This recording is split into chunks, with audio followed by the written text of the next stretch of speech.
Hi, welcome back to the workshop. Today we are looking at Hornby's brand new Black Five. Now, Mike, everybody loves the Black Five. This one is probably one of the most exquisite Black Fives I've ever seen in double O gauge. It certainly is. I mean, this is a massive step forward versus what they did for detailing on the previous generation Black Fives. But actually, when you think about it, the previous generation from Hornby now is at least 20 years old. Yeah, absolutely. So things have moved on a long way in terms of what we can actually achieve with moulding processes. We've also moved on a lot in terms of electronics. And actually, I think our expectations of ready-to-run models have also moved on massively in 20 years as well. Very much so. And look, I actually used to have some of those Black Fives before I got into O gauge. And back then, I thought that they were amazing. But the detail now on the valve gear, the finish of the model, even the way the cab roof and the smoke box are matte compared to the rest of the bodywork, everything aesthetically looks so good. And LMS livery, a lot of Black Fives right now are being restored or repainted in this livery, so it's a great choice from Hornby. Oh, definitely, yeah. And I think one of the things as well is the previous Hornby generation Black 5 was a good model, but it did lack a little bit of the broad-shouldered stance of the Stanier Black 5, where I'd say this model, it's definitely got that look about it. You look at it square from the front, and it's got that kind of might and power about it of a Stanier locomotive. It really does, and you can see in the close-ups over here, like they've really just got everything perfect. The profile of the chimney, even just, all the detail around the frame, the cylinders, the valve gear. As you say, it's got that presence of the actual Black Five. Absolutely, that's right. Like you said, you've got those different colour finishes on it as well. But it's about much more than that, because actually this particular LMS loco has got really nice build-up bits of polished metal on it as well, which makes it stand out from the crowd a little bit. And then we've got extra functionality on it as well. We've got things like the working lamps on it. We've got the firebox glow. It's got the 21 pin decoder socket in the tender, plus there's space for a speaker in there as well. So we've had it running around the layout for quite some time today, and it performs beautifully with these Stanier coaches. Talk to me about the operational characteristics and the performance of this engine.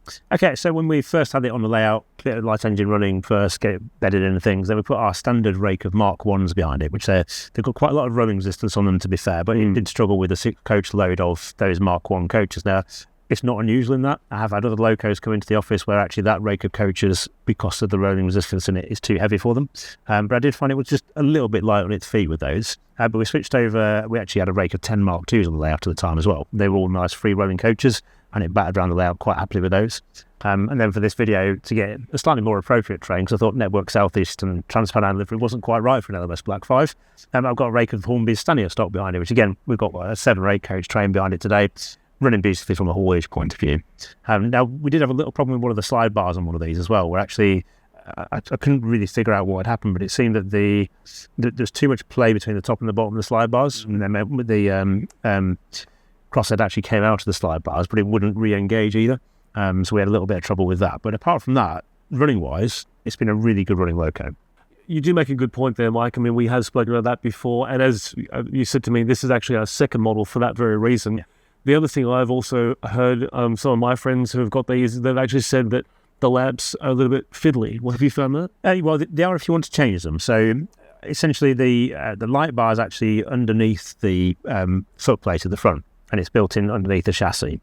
And where the lamp brackets are, there's little holes underneath those lamp brackets where the light shines through if you put one of the lamps in. So you get replacement lamps with the detail pack, and you also get replacement lamp irons as well. But the thing is, to fit one of the new lamps, you've essentially got to snap one of the original lamp irons out of the loco in order to replace it with a lamp. So it does take a little bit of care and dexterity to actually remove the lamp iron carefully. When I say snap it out, it's got to be carefully taken out, otherwise you damage paintwork. And then to refit a replacement lamp in its place and make sure it seats correctly onto the chassis. Now, from my point of view, that's not a massive issue for me. It's not as easy as I'd like it to be, but again, I think you've got to understand we are dealing with very small components here, and actually we've got working lamps on the steam loco. We do, and they do look fantastic. Yeah, and this time round, unlike the Turbomotive, they've got a proper yellow glow to them as well. That's a big plus point for me on this. And look, I'm like you as well. If I had a model like this, I wouldn't want to change lamps around myself, but obviously if you are going to do this, some gluing may be involved. Yes, absolutely. I'm the kind of person who will want to change some lamps around, so I will be doing that with mine when I purchase one as well for myself. So it's an absolute BR version when they arrive. So head to the shopping list. the never-ending shopping list. Now, the other thing that this Black Five has got, which we've actually seen in a few of the recent Hornby releases, is the kinematic coupling connection between the loco and the tender. Yeah, that's right. Yeah, and again, we had it on the P2 was the first time we saw this come through for a Hornby loco. I think it's a fantastic step forward for Hornby. I'd got to the point where I didn't really like, personally, the 4 wires running underneath the loco and into the tender. Yes, they served the purpose. Yes, they did the job. But they started just to look a little bit uncomfortable underneath compared to what other manufacturers are doing. So I was really pleased to see Hornby step up and produce a kinematic coupling as well. Nice positive fit on the ones we've had here. It's always engaged really neatly. We've had no problem with it separating on the layout. Again, just like when we had the P2 here, it's been another faultless part of what we've experienced with the loco. And then last of all, the detail in pack, of course, you've got the crew, you've got the glowing firebox and the steps and a few other bits and pieces. It all just goes into making aesthetically a very pleasing model. That's right. And even with the glow as well, they've actually made a little bit more effort in there as well. And actually there is a shape of coal lumps inside the firebox as well with this one, which you didn't get with the P2, for example, before. Again, I've mentioned this with all of Hornby locos with the firebox glow.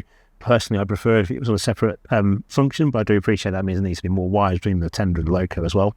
But if it's just one of those things, I prefer the firebox glow to be engaged with the coal shuffling sound on my Soundfield locos. It can be done. I've done it with the 9F before, but it's just a bit more work when it's got loco if you want to go down that route with it. Equally, it's quite nice when you glance in the cab and you see the firebox glowing inside. So we know that these are available to purchase right now. In fact, sometimes it's actually very hard to get them because they've been so popular. But for those who can find them, how much can they expect to pay for a model like this? Yeah, right. So the first one that's arrived is 5200 in LMS lined black. That's in stock now with Hornby's retail network, and it's £229.99 full retail price.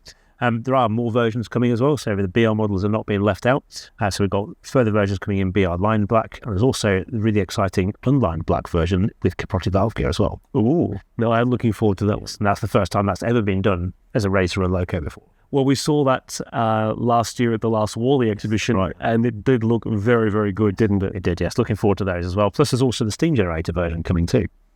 Well, your choice. You know what? For those of you who love steam and love a Black Five, and let's face it, Black Fives are all over the country, so there is always an excuse to have one on your layout.